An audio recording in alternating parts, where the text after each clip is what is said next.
Қуанышты жаңалық сіздерге, өйткені бүгін біздің кеште қонақта Қазақстан Республикасының халық әртісі, мемлекеттік сыйлықтың иегері Роза Рымбаева. Шапалақтарыңыз. Бүгін біздің студиямызға төрлетіңіз, жоғарылатыңыз.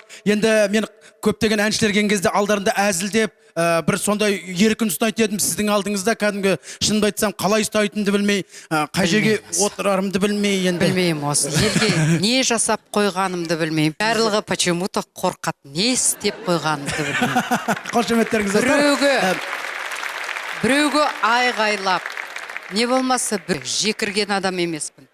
Тіпті өзімнің балаларыма кейде ұрсып қоям ғой енді анасы ретінде.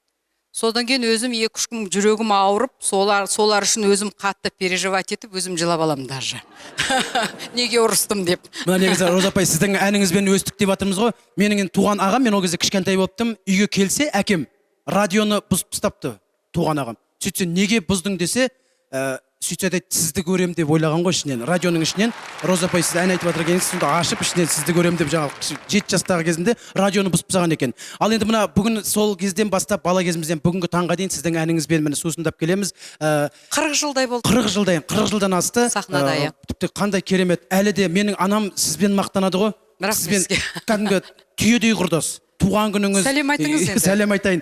Сонда айтса айтады, мен ести что Розамен құрдаспын деп отырады. Иә, менің құрдастарымның балалары қазір бізбен бірге, менің ұлым да барлығыңыз бізбен бірге сахнада жүрсіздер. Бүгін Роза апай, бүгінгі біздің тақырыбымыз жазғы демалыс деп аталады. Мына жылда енді бір рет беретін отпуск бар. Көбіне енді қазақтар отпускыны алады да, билет алып, Турцияға, Дубайға, жаңағы көптеген шетелдерге демалуға кетеді. Иә. Вот сол жөнінде, жалпы өзіңіз осыған не айтар едіңіз?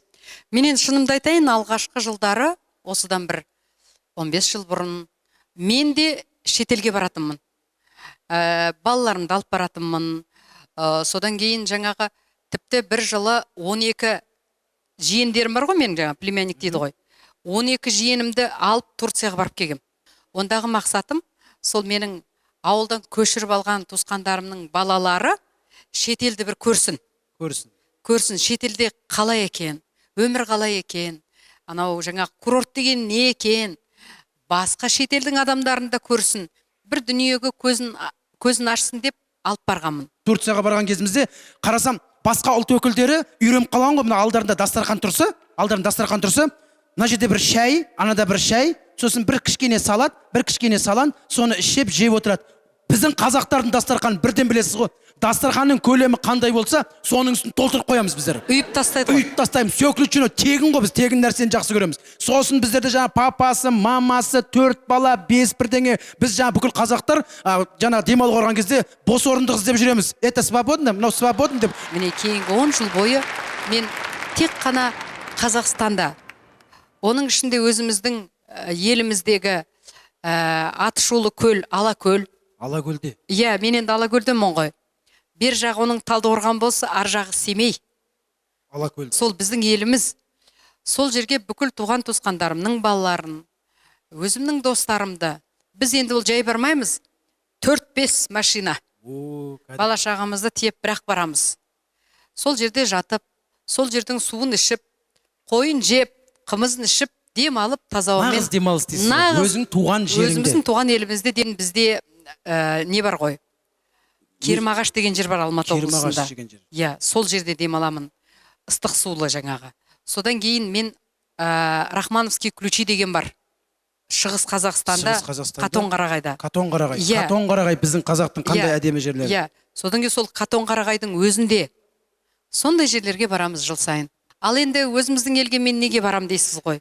Бір жағынан мен осы шет елден, алыс-алыс гастрольден шаршаған адаммын. Өзіміздің елге барып, қарапайым болса да өзіміздің елімізде жатып демалғаннан мен өзім рахаттанам. Бір жағынан, екінші жағынан біздің сол жердегі демалатын жаңағы курорттарымызды, санаторийларымызды біз өзіміз барып қолдап, өзіміз барып ақшамызды сол жерге салып, қолдамасақ, ол ешқашанда көтерілмейді. Және де өздеріңіз ойлаңыздар, біздің өзіміздің өмір бойы жеп, ішіп келе жатқан тамағымыз, ол біздің бойымызға жақсы сіңеді. Ал енді біздің ауылдарға, жаңағы аудандарға, шалғайда жатқан санаторий курорттарға барсаңыз, ол тамақтар нағыз ана ауылдан сатып алынған. Ем. Нағыз табиғи барлық жаңағы витамин өзінде, ешқандай жаңа искусственный витамин жоқ. Искусственный емес, барлығы кәдімгі табиғи. Иә. Мына негізі көп шетелден қайтып келе жатқан кезде, үйге батырған кезде бүкіл жаңа самолеттің ішіндегі адамдардың Турция болсын, Дубай болсын, елге ұшайын деп жатырған кезде айтатын сөздері ғой. Міне шығайын деп жатырмыз. Ет салындар, құрсын, қарын ашты дейді. Шай баяғы сағынатыны.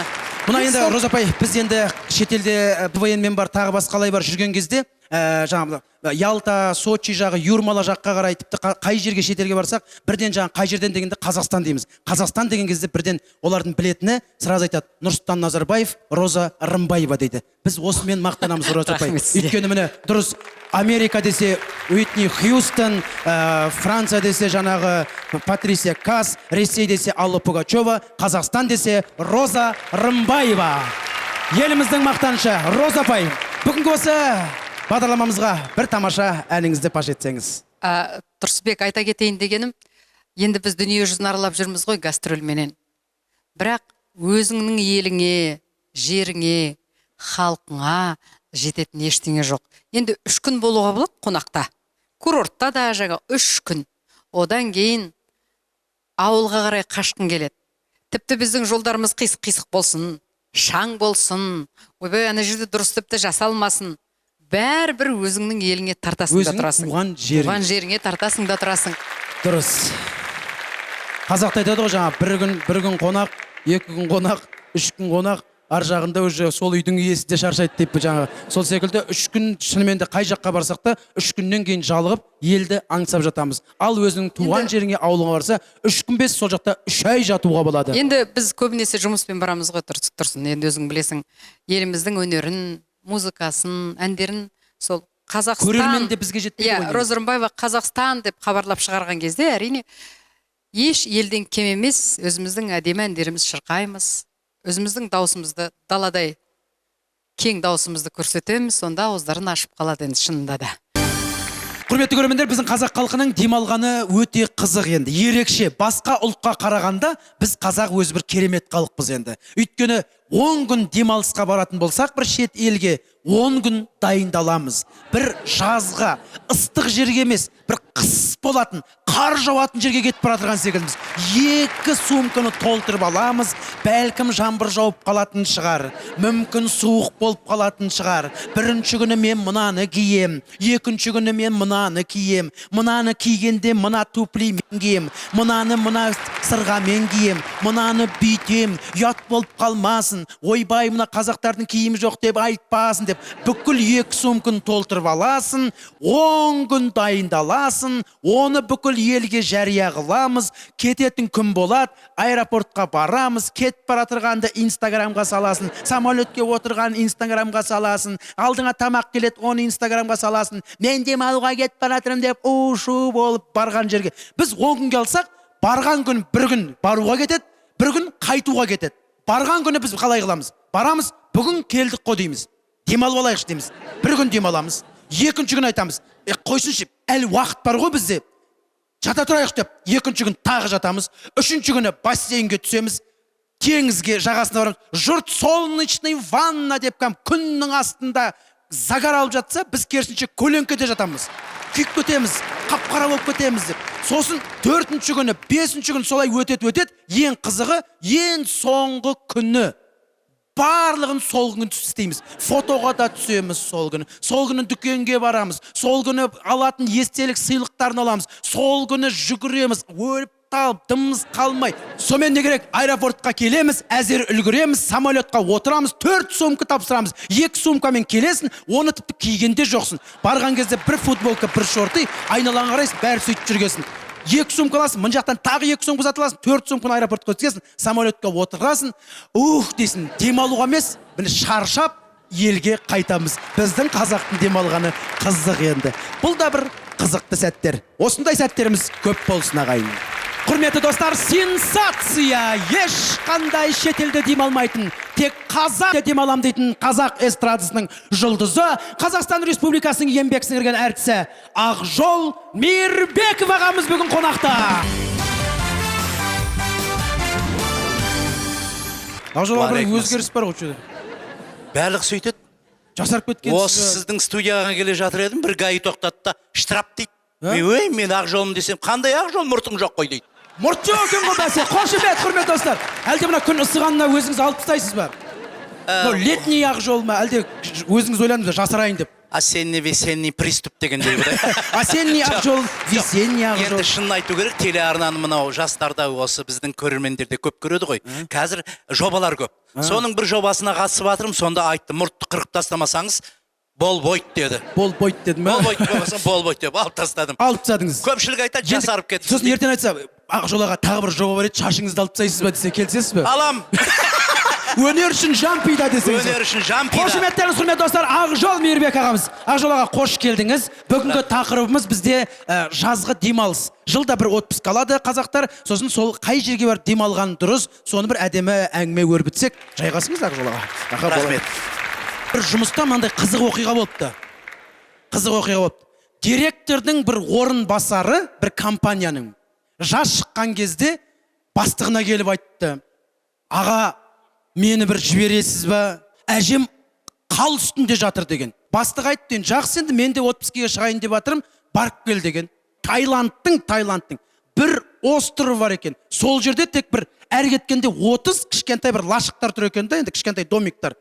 Сол жерде әйелі бар, 2 баласымен, соны өзінің аузынан естіген ғой, енді өлгем күлкіден енді. Сол жаңағы суға түсіп, жаңағыдай жүрсем дейді, ойда ештеңе жоқ, жалғыз қазақпын деп бір кезде судан бүйт басым шығарып қалсам дейді, жағада мен бастығым жүр дейді.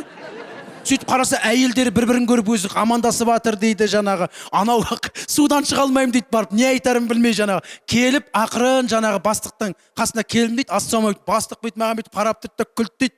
Сен осы жердің баласы ма едің деп жаңағы. Аға, енді осындай жаңағы, апам қалай, жақсы ма деп жаңағы. Содан не керек, оларды 2-3 күннен кейін көріп тұр ғой, бір-бірін іші пісіп жүр екен жаңағы бастығының. Әйтеуір одан кейін қызық болып кетті дейді. Содан кейін жыл сайын жаңағы әзілдеп айтады дейді бастығы жаңағы. Бір сенің ауылыңа барып қайтсақ қалай болады деп жаңағы. Қыс ауасында біз көбірек жаңағыдай жылы жерге барып, анау теңізге шомылып дегендей, Таиланды бар, мынау Хайнян бар. Ол рас. Бірақ жазда мен осы Алакөлге барып, демалатын шипажайда барып. Енді ол шипажайлығы рас, өйткені Алакөлдің суы енді керемет. Шипалы. Одан мен Сарыағашқа барам. Сарыағашта асқазаны бар, басқасы бар, жақында барып келдім. Енді кейбіреулер айтып жатыр, структурасы жаман, анау мынау. Жоқ, ол өтірік. Турциядағыдай тіпті все включено деп қосып қойса, онда тіпті бүкіл қазақ сол Сарыағашта жүрер еді дейсіз. Все включено дейді дағы, выключать етіп тастайды кейбір уақытта. Барсаң, бізде қазақта былай ғой. Бізде де все включено болып тұрады. Қазақтың жаңағыдай демалатын жерге барсаң, все включено деп барасың ғой. Барсаң, шынымен де только свет включено, холодный горячий вода включено дейді. Сосын жаңағы кіріп қалсаң, телевизор включено, пульт жоқ та, оны тек өзің сөндіресің шнурдан барып. Былтыр жазда менің досым Руслан маған айтты: жүр, Анталияға барып жанұямызбен демалып келейік деді. Мен айттым: жоқ, Руслан, мен биыл ауылға баруым керек деп. Сосын Руслан айтты: ауылда не істейсің, жыл сайын осы ауылдан шықпайды екенсің, жүрсеңші бір жыл Анталияға барып келейік. Мен айттым: жоқ, ауылға ағайын туыстың ортасында демалғанға не жетсін дедім. Ей, жоқ, ана жақта Турцияда қандай керемет, сол жақта барып демалайық, сол жақта демалғанға не жетсін дедім. Мен айттым: жақсы, салыстырайық дедім. Екеуміз SMS жазып отырайық бір-бірімізге. SMS күнде, әр сағатымызды, әр минутымызды кімге ұнап жатқанын қай жақ білейік деп. Ол айтты: жақсы, білейік, бәрібір де Турция жақсы болады деді. Сонымен мен сіздерге сол салыстырма SMS-ін әлі күнге дейін сақтап жүрмін, сіздерге оқып берейін ағайын. Бірінші күнгі жазылған SMS-тер. Таңғы 6 ол жазды. Таңғы 6:00 самолеттеміз деді. Мен жазып жібердім. Таңғы 6:00 пойызға отырдық. Ол жазды: түскі 12:00 Анталияға келдік. Мен жаздым: түскі 12:00 Қарағандыға келдік.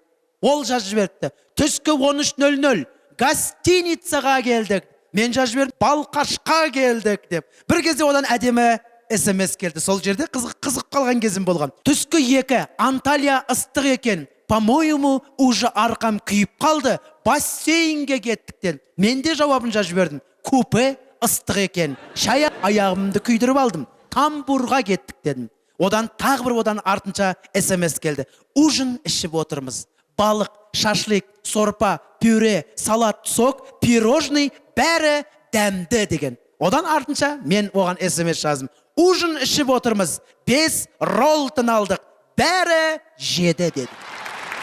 Одан артынша Русланнан SMS келді. 5 жұлдызды қонағы, нөміріміз 2-ші қабатта, терезе теңізге қарап тұрды. Артынша мен де жазып бердім. Проходящий поезд, орнымыз 2-ші полкада, терезеден саршаған көрініп тұр дедім. Сонымен күн өтті, 2-ші күні тұра салып, маған SMS келді. Тұра салып, бассейнге түстік деді. Мен айттым, тұра салып, поездан түстік. Артынша одан SMS келді. Біз ауылға алып баратын сувенир іздеп жүрміз деді. Мен жазып бердім. Біз ауылға алып баратын такси іздеп жүрміз деп. Артынша одан келді. Отельге келдік, тамақ ішіп, бассейнге түстік. Мен жаздым, ауылға келдік, бізге асқан етке түстік дедім. Одан артынша одан келді. Бүгін үлкен бассейнге бардық, қазір тамақ ішіп отырмыз деді. Мен жазып бердім, бүгін үлкен үйге бардық, ет піскенше қуырдақ жеп отырмыз. Біздің ауылдың қызығы енді басталып келе жатырған секілді. Бір кезде 3-ші күн басталды, Русланнан таңғы 5-те SMS келді. Тамақ ішіп болдық, бассейнге бара жатырмыз. Мен жаздым, палатка алып, походқа бара жатырмыз. Одан тағы SMS келді. Тамақ ішіп болдық, бассейнге бара жатырмыз. Өйткені Турцияда басқа істейтін ештеңе жоқ. Тамақ ішесің, бассейнге түсесің. Тамақ ішесің, бассейнге түсесің. Болды. А мен оған мынандай SMS жаздым. Жас марқаның етінен сірне жеп отырмыз деп. Одан не керек, тағы бір күн өтті, артынша Русланнан тағы SMS келді. Тамақ ішіп болдық, бассейнге бара жатырмыз. Мен айттым, тауға бүлдірген теруге бара жатырмыз деп. Одан келесі күні тамақ ішіп болдық, бассейнге бара жатыр. Русланның SMS-і күннен күтік қайталанып кетті, ал менікі болса күннен күнге өзгеше. Мен жаздым, бүгін класстастар мен шашлик, күні бойы жауап бере алмайтын шығармын дедім. Бір күні Русланнан тағы SMS келді. Тамақ ішіп болдық, бассейнге бара жатырмыз. Мен күліп жібердім. Сенің тамақ ішкеннен бассейнге баратын жерің жоқ ау деймін. Ал бүгін біздер огородтың шөбін жұлдық, кешке монша дедім. Артынан Руслан өзі түсінген шығар. Бір кезде былай жазды. Тамақ ішіп болдық, бассейнге бара жатырмыз. Ішім пысып кетті. Қашан үйге деп бір мұңайып тұрған смайлик жіберіп, астына жазып жіберіпті. Я тоже хочу к вам деп. Мен жазып жібердім. Самаурынмен шай ішіп отырмыз. Тағы бір 7-ге қалатын шығармыз. Өйткені шақырып жатырған үйлер әлі де көп. Ал қай жақта демалған жақсы екенін ағайын өздеріңіз ойланып шешіп көріңіздер.